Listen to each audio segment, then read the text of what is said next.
On va lire rapidement la parole de Dieu dans Jean 9, du verset 1 au verset 5.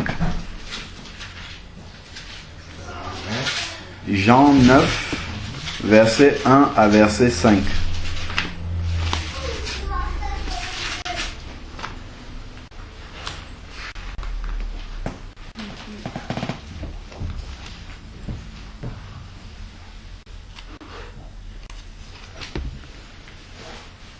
Jésus vit en passant un homme aveugle de naissance.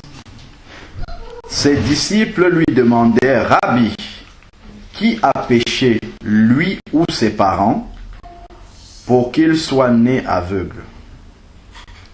Jésus répondit: ce n'est pas que lui ou ses parents aient péché,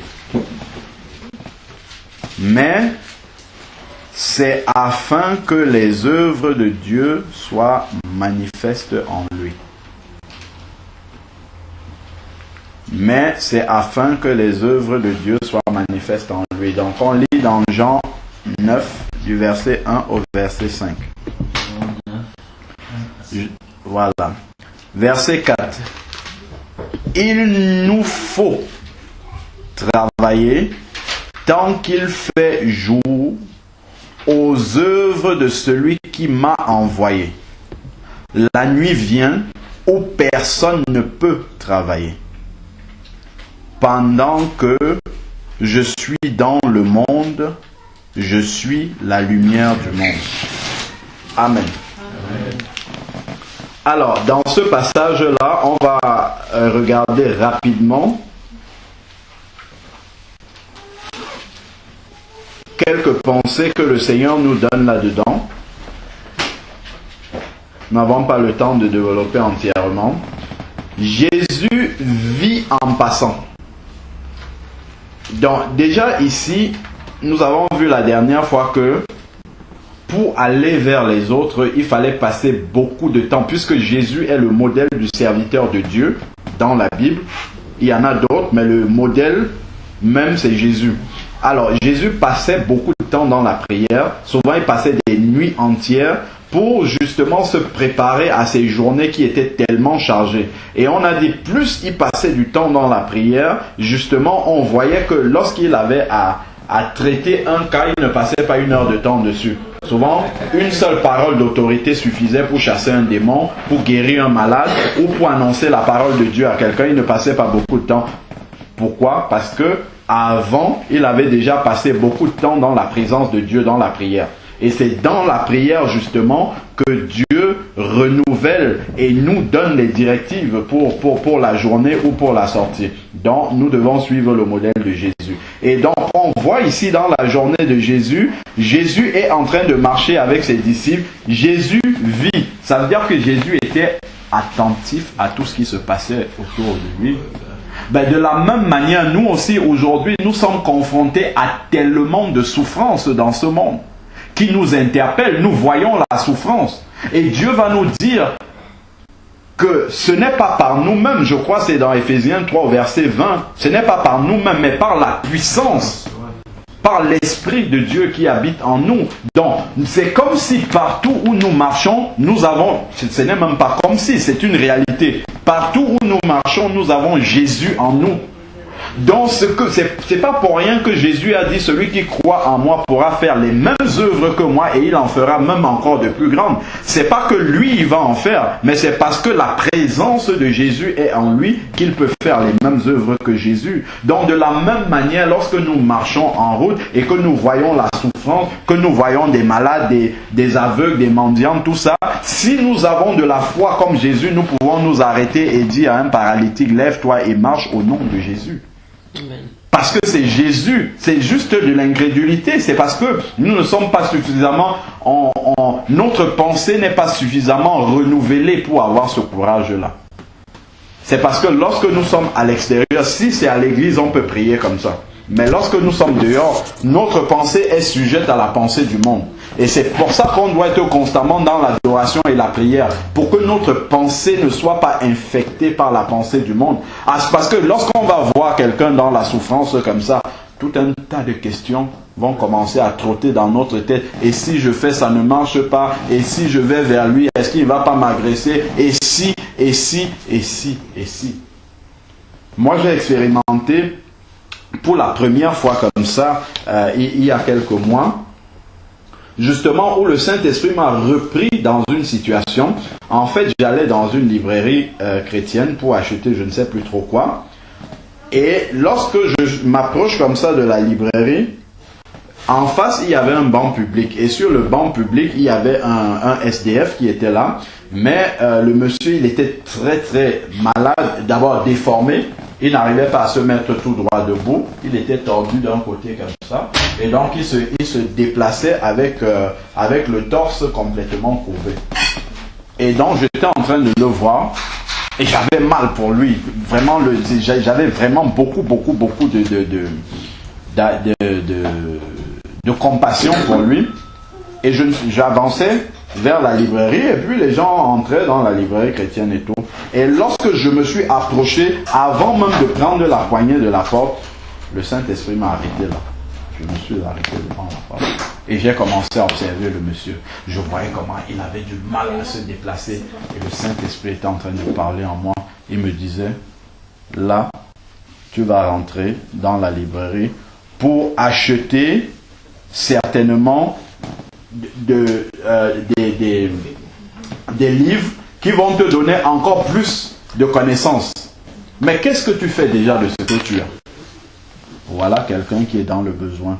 Il a besoin de ce que tu as déjà là. Tu n'as pas besoin d'autre chose. Là où tu es, tu as quelque chose dont il a besoin. Il faut que tu ailles vers lui. Je suis resté.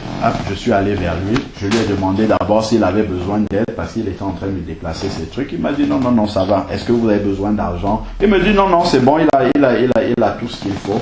Et pendant que j'étais avec lui, je ne me suis pas rendu compte à quel moment j'ai commencé à prier pour lui.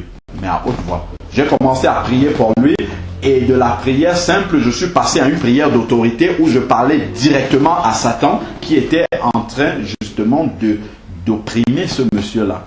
Et c'était dans un grand boulevard, le boulevard Saint-Michel, dont il y avait des voitures, du monde qui passait, des voitures, mais j'avais oublié totalement tout ce qui était autour de moi et je voyais seulement Satan qui était en train de menacer cette personne-là. C'est la première fois que ça m'arrive. Et je priais comme ça avec autorité. Et plus je priais, le monsieur me disait merci, merci, merci, merci, merci, merci. C'est ça qui sortait de sa bouche. Merci, merci, merci. Et après, il est allé s'asseoir sur le banc. Il est resté tout calme alors qu'il était très agité avant.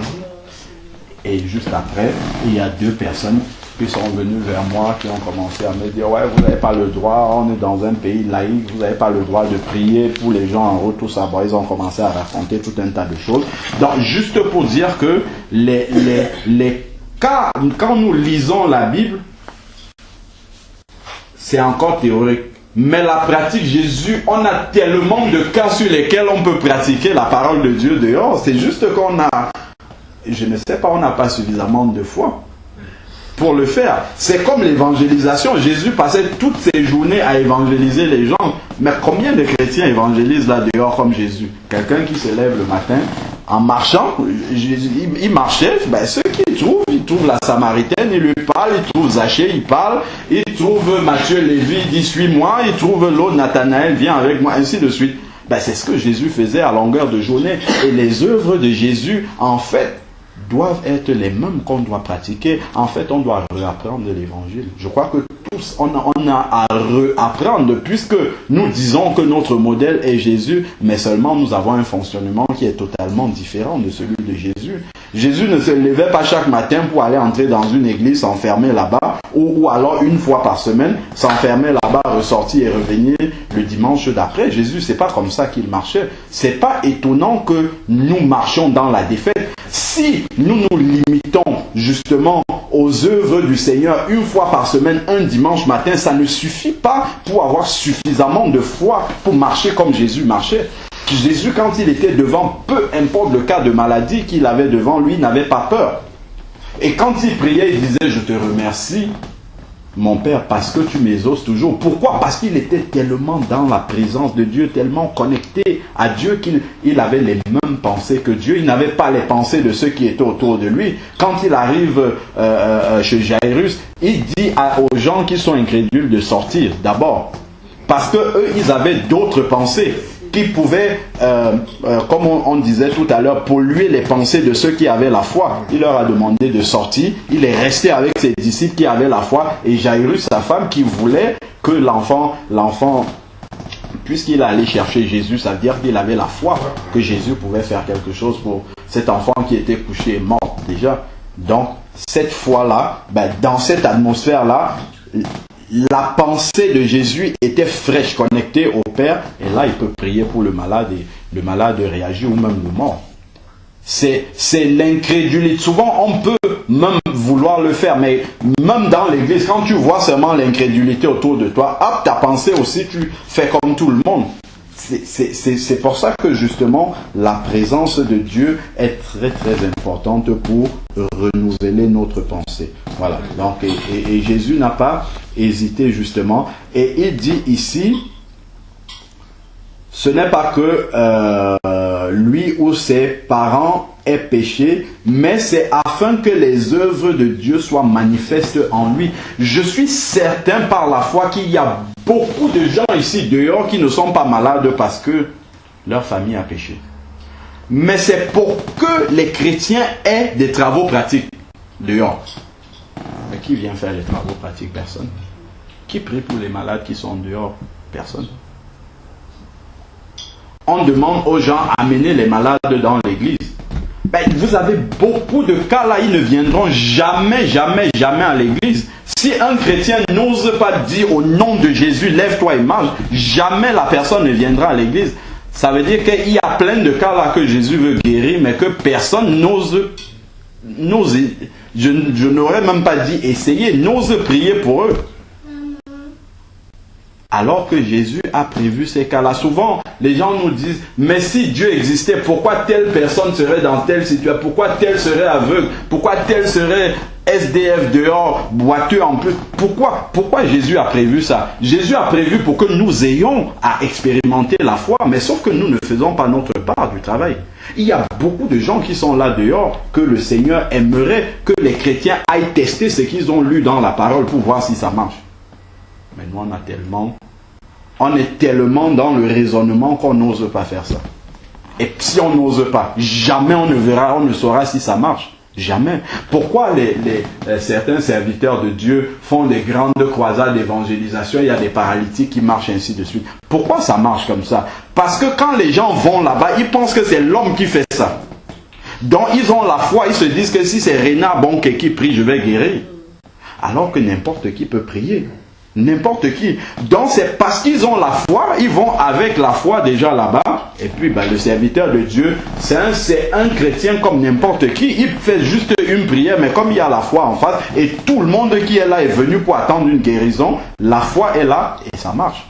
On a vu à l'église, non? Quand 2 personnes se sont levées, 2 paralytiques qui ont marché à l'église, le dernier jour de l'action de grâce. Parce qu'à un moment donné, on a commencé à croire que c'était possible.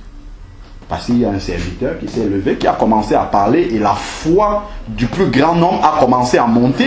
Il a commencé à proclamer des paroles qui faisaient monter la foi des gens. Et les gens se sont dit, pourquoi pas? C'est possible. Si on est autant de chrétiens, ça veut dire que la présence de Dieu est là, donc c'est possible. Et le Seigneur l'a fait.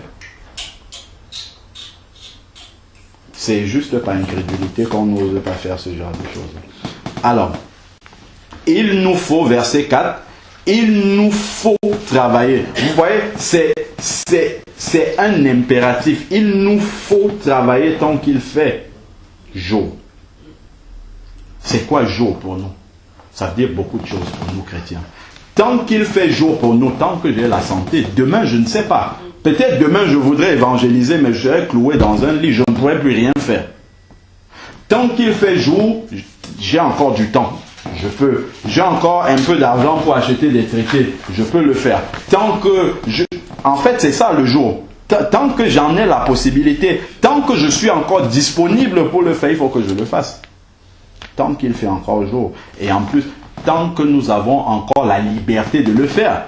Il y a plein de pays là-bas en Orient où tu ne peux pas oser sortir même avec une Bible comme ça, en main. Si on sait que tu as une Bible, tu vas en prison. Si tu vas seulement en prison, dans d'autres pays, on peut même te tuer juste parce que tu as une Bible. Donc, tant que nous pouvons le faire, ça veut dire que le jour existe encore ici. Le jour est encore levé en France. Mais progressivement, la nuit va commencer à arriver puisque la nuit succède au jour. À un moment donné, quand l'église va commencer à être persécutée, tu ne pourras plus te présenter dehors avec un traité à quelqu'un. Tu ne pourras plus ouvrir ta Bible comme ça pour discuter avec quelqu'un. À ce moment-là, ça ne sera pas le moment d'évangéliser. Ou en tout cas, ça sera au prix de sa vie. Le prix va coûter tellement cher. Plus on va avancer, plus ça va coûter cher, justement. Donc, c'est maintenant le moment de travailler. Travaillons tant qu'il se fait encore jour. La nuit vient où personne ne pourra travailler. Il y a un moment où le travail du Seigneur ne sera plus possible. C'est une prophétie qu'il donne. La nuit vient où personne ne pourra travailler.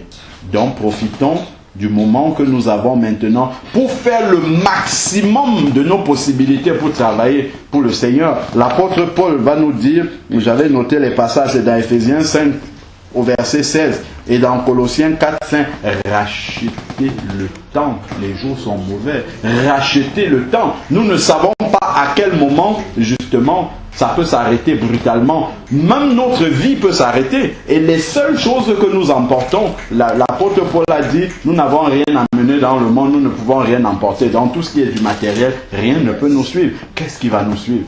C'est ce que nous avons fait pour le Seigneur. C'est l'œuvre de Dieu qui va partir avec nous. À partir du moment où on a déjà le salut, c'est l'œuvre de Dieu qui va nous suivre. Donc, soyons disponibles. Ce que Dieu utilise, ce sont des personnes qui sont disponibles pour travailler pour le Seigneur. Disponibles et fidèles dans ce travail-là. Peu importe ce qu'il y a comme temps dehors, tant que Dieu nous donne la force, il faut aller le faire. Parce que nous ne savons pas quel jour, ça se trouve, Dieu a prévu un jour où toutes les personnes auxquelles tu vas parler vont se convertir. Mais si le jour-là, tu es couché dans ton lit, tu dors parce qu'il fait mal, il fait mauvais dehors, ou parce que tu as eu autre chose, tu es allé le faire, tu vas rater l'examen. Tant que ça dépend de toi, il faut le faire. Tant que tu peux, il faut vraiment exploiter toutes ces situations-là. Bon. On va s'arrêter là, pour ce passage-là. Le prochain passage, on lira la prochaine fois. Ok. Sauf si quelqu'un a quelque chose à rajouter. Sauf que le partage. Je vais rajouter une question. Oui. Et à ce sujet. Et bon, il est vrai, ici on ne nous a pas interdit de parler de Jésus dans la rue. Mais je viens de dire tout à l'heure, tu étais à Paris. Oui. Mais il y a deux personnes qui arrivent vers toi pour te dire que ça ne doit pas se faire parce que c'est un pays laïque, on ne doit pas prier pour les gens dans la rue. Mais je me demande si c'était la police qui t'avait dit ça. Non, mais ça c'est de l'intimidation aussi. Il faut voir que le malin peut utiliser toutes sortes de stratégies pour nous intimider. Donc il faut déjà savoir s'ils ont raison ou pas. Parce que pour moi, et puis c'est ce que j'ai expliqué au monsieur, c'est qu'un pays laïque, c'est un pays qui tolère toutes les religions. C'est-à-dire que chacun a le droit de pratiquer sa religion. Si je prie pour quelqu'un si je force quelqu'un pour prier pour lui, là c'est une atteinte déjà à la vie privée de cette personne. Mais si la personne est d'accord, puisque la personne disait, devant ces deux personnes-là, me disait merci, ben, la prière c'est quoi? C'est comme parler avec quelqu'un. Donc, j'ai le droit de prier pour quelqu'un dans la rue. Ça, c'est pas quelque chose qui est interdit. Mais bon, après, maintenant, il ne faut pas le faire de manière à troubler l'ordre public. Oui, là, dans ce sens-là, c'est pas bon. Il faut pouvoir respecter l'ordre public et ne pas se laisser troubler. Parce que, en discutant avec les deux messieurs, en se séparant, qu'est-ce qu'ils m'ont dit? Votre Dieu, là, je m'en fous. En fait, c'est pas parce que, tant je parlais à cet homme, c'est parce qu'ils en ont contre Dieu. Ils n'aiment pas, ils ne veulent pas voir les chrétiens. Puisqu'ils me l'ont dit après, votre Dieu, là, on s'en fout, ainsi de suite. Donc, en fait, il ne faut pas aussi être intimidé par ça. Il faut vraiment se renseigner les limites, parce que les gens peuvent aussi venir en se disant que bon, on est ignorant et tout. Quand le monsieur est venu, je lui ai dit non.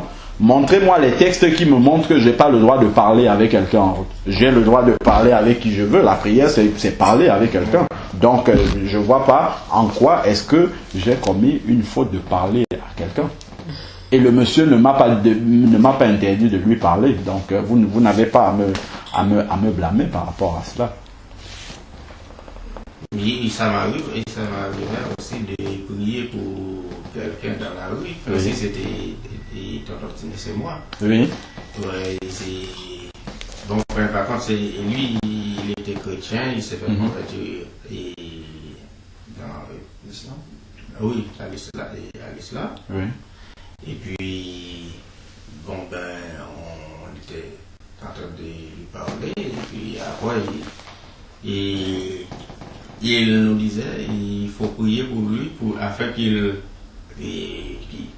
Dieu lui montre vraiment s'il est dans le mauvais chemin.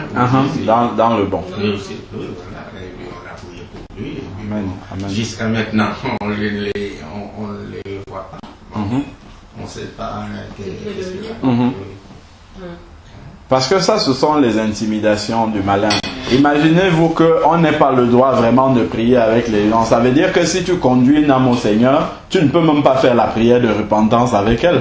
Tu vas lui dire rentre chez toi et puis là-bas toute seule tu vas prier, ou bien allons chez toi. Non, on a le droit à partir du moment où ça ne trouble pas l'ordre public. On a le droit, c'est la prière, c'est parler avec quelqu'un. Donc, moi, je pense qu'on doit aussi ne pas se laisser facilement intimider par ça. Oui, quelqu'un te dit oui, laïcité, machin, tu dis donne-moi le texte de loi, je vais lire. C'est ce que moi j'ai demandé au monsieur, je lui ai dit donnez-moi le texte de loi qui m'interdit de parler à quelqu'un. Là, je vais croire ce que vous dites. Il dit qu'il appelle la police, je dis oui, je vous attends, appelons la police ensemble. Moi, j'ai pas peur, parce que je ne pense pas que je sois en infraction de parler avec quelqu'un dans la rue. Quand ils voient que tu es sûr comme ça, ils sont partis. Qu'est-ce qu'ils ont fait? Ils sont partis.